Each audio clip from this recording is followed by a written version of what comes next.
एक खास शख्सियत के साथ मुलाकात। देखिए जयदेव पटेल के साथ नंबर 1 इंडिया न्यूज पर रोजाना रात 9 बजे। नमस्कार व्यूअर्स, मैं जयदेव पटेल और आप देख रहे हैं नंबर 1 इंडिया न्यूज। आपका एक बार फिर स्वागत है एक खास शख्सियत के साथ मुलाकात प्रोग्राम में। आज हम बात करेंगे राम मंदिर चंदा प्रकरण को लेकर के। जिस तरीके से 8 आरोपियों की गिरफ्तारी हुई, उसके बाद उनको न्यायिक हिरासत में भेज दिया गया।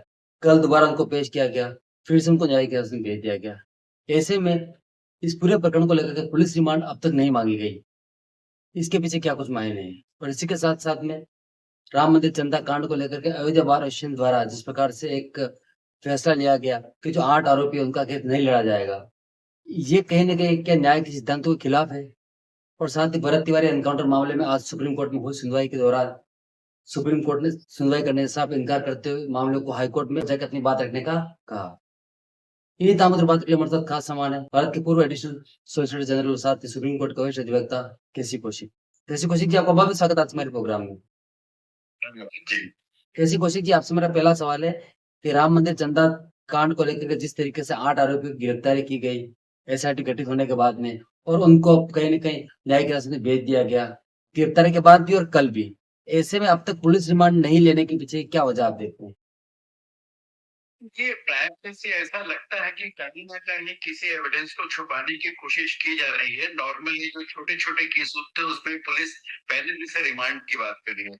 यहाँ पे इतना बड़ा केस इन्वॉल्व है जिसमें प्राइम से कहा जा रहा है कम से कम 200 करोड़ का मामला इन्वॉल्व है। जहाँ पे 200 करोड़ का मामला इन्वॉल्व है उसमें पुलिस न्यायिक हिरासत में भेजने की बात करती है। कहीं उसको ये नहीं कहती न्यायिक हिरासत में भेजिए, हमको पुलिस रिमांड की जरूरत है। तो वो अपने में एक सवाल बनाता है कि कहीं न कहीं दाल में काला है, ऐसा लगता है इस बात से। जी। केसी कौशिक जी, लेकिन जिस तरीके से पूरा प्रकरण अभी तक चलता हुआ आया है, ऐसे में कहीं न कहीं मामला सुप्रीम कोर्ट तक भी पहुँचा। वहाँ सुप्रीम कोर्ट ने तत्काल सुनवाई से साफ इनकार भी कर दिया।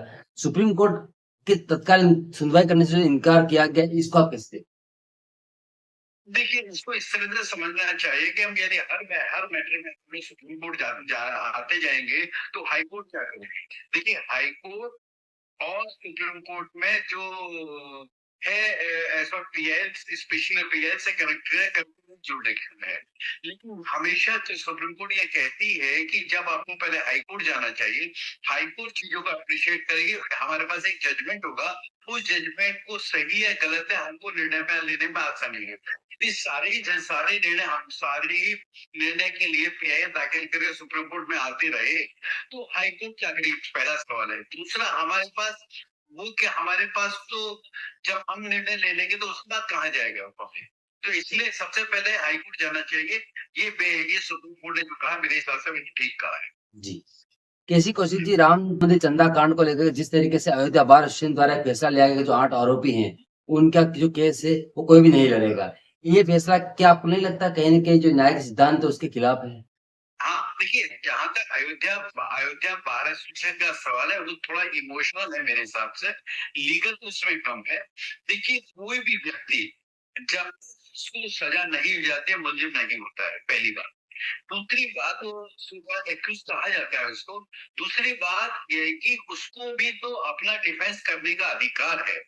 ये न्याय ये कहता है कि 100 लोग छूट जाए, एक एक जो व्यक्ति इन्वॉल्व नहीं है उसको सजा नहीं मिलनी चाहिए, बेसिक कानून है। जब बेसिक कानून है तो उसके मुताबिक मेरा ऐसा मानना है कि थोड़ा सा जल्दबाजी करके वहां के जो हमारे वकील साथी हैं, उन्होंने जो निर्णय लिया है वो भावुक होकर लिया है। थोड़ा-सा इसमें पेशेंस रख के ये करना चाहिए था कि वो जैसे होता है कि वो एमाइकस क्यूरी अपॉइंट कर देते कि भाई जो मैटर होगा यही एक व्यक्ति देखेगा, 2 व्यक्ति देखेंगे, या बाद में प्रेसिडेंट देखेगा, बाद में सेक्रेटरी देखेगा, या नॉमिनेटेड व्यक्ति देखेगा, तो थोड़ा-सा न्याय की दृष्टि से अच्छा रहता है, ऐसा मेरा मानना है। जी।